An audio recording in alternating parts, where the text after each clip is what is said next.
Good morning. আজকের সংবাদ শিলচর, শুক্রবার 20 ডিসেম্বর 2024, 4 পৌষ 1431। আজকের বিশেষ বিশেষ খবর হলো পঞ্চায়েত ভোটে অনিশ্চয়তা, 9 জানুয়ারি অবধি বিজ্ঞপ্তি নয়। সংসদে আম্বেদকর কাণ্ডে ধস্তাধস্তি, এফআইআর। রাহুলের ধাক্কায় মাথা ফাটল বিজেপি সাংসদের। গা ঘেঁষে দাঁড়ান রাহুল। মণিপুরের মহিলা সাংসদের দাবি ঘিরে চাঞ্চল্য। গণতন্ত্রের পীঠস্থানে লজ্জার ছবি। সংসদ চত্বরে বেনজির কাণ্ডের সাক্ষী থাকল দেশ গতকাল। বি আর আম্বেদকরের সম্পর্কে কেন্দ্রীয় স্বরাষ্ট্রমন্ত্রী অমিত শাহর একটি মন্তব্যের পরিপ্রেক্ষিতে বৃহস্পতিবার হিংসাত্মক পরিস্থিতি তৈরি হলো সংসদ চত্বরে। অভিযোগ, সেখানে বিরোধী দলনেতা রাহুল গান্ধীর ধাক্কায় 2 বিজেপি সাংসদ গুরুতর আহত হয়েছেন। তারা হলেন বালাসুরের বিজেপি সাংসদ প্রতাপ চন্দ্র সারেঙ্গী, উত্তরপ্রদেশের ফারুকাবাদ লোকসভার বিজেপি সাংসদ মুকেশ রাজপুত। সারেঙ্গীর মাথা ফেটে যায়, দুজনকে হাসপাতালে ভর্তি করানো হয়েছে।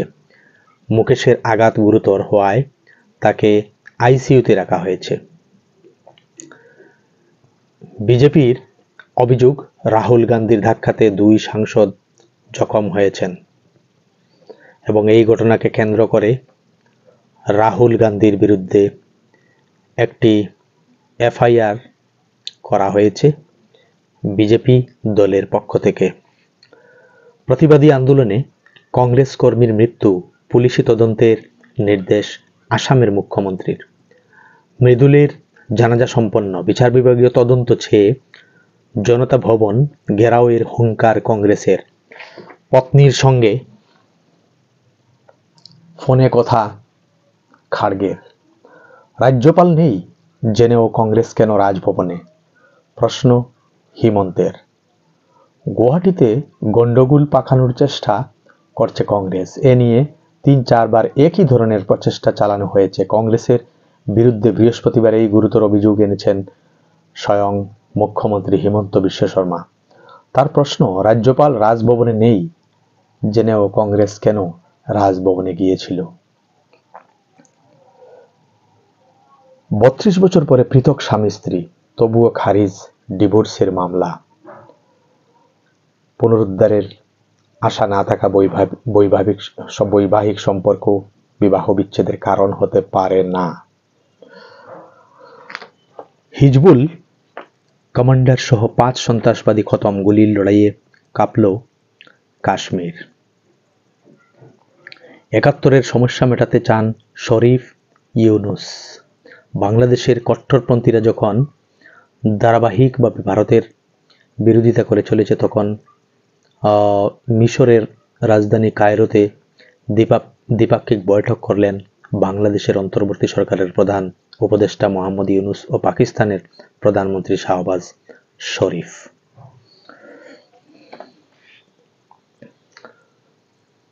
হিন্দু নেতাদের হত্যার ষড়যন্ত্র ফাঁস, অসম পুলিশের জালে 8 জেহাদি। নামরূপ সার কারখানায় 40% অংশীদারিত্ব নিচ্ছে রাজ্য, 4000 কোটি লগ্নি। উত্তর গুয়াহাটির রংমহলে যাচ্ছে হাইকোর্ট। 75 বিঘা জমি অধিগ্রহণের সিদ্ধান্ত। 19 মণ্ডলের সভাপতি ঘোষণা আজ, ধুয়াশায় কালাইন ও কাটিগড়া। মার্কিন ভিসা নীতি শিথিল। হামাস ইসরায়েলের যুদ্ধবিরতি। 1 বছরের বেশি সময় ধরে গাজায় রক্তক্ষয়ী লড়াই চলছে ইসরায়েল ও হামাসের মধ্যে। এই পরিস্থিতিতে যুদ্ধবিরতি ও পণবন্দির মুক্তি নিয়ে চুক্তি করতে কয়েক ধাপ এগিয়েছে হামাস ও ইসরায়েল। চীন ভারত সম্পর্কের বরফ গলল, শুরু হবে কৈলাস যাত্রা। গালওয়ান সংঘর্ষকাণ্ড এখন অতীত। চীনের প্রেসিডেন্ট শি জিনপিং এর সঙ্গে প্রধানমন্ত্রী নরেন্দ্র মোদীর বৈঠকের পর বরফ গলতে শুরু করেছে। সীমান্ত থেকে সেনা সরিয়েছে দুদেশই। এই পরিস্থিতিতে চীনের বিদেশমন্ত্রী ওয়াং ইর সঙ্গে গুরুত্বপূর্ণ বৈঠক করলেন ভারতের জাতীয় নিরাপত্তা উপদেষ্টা অজিত দোভেল। এখানে শেষ হলো আজকের সকালের বিশেষ বিশেষ সংবাদ। সবাইকে ধন্যবাদ।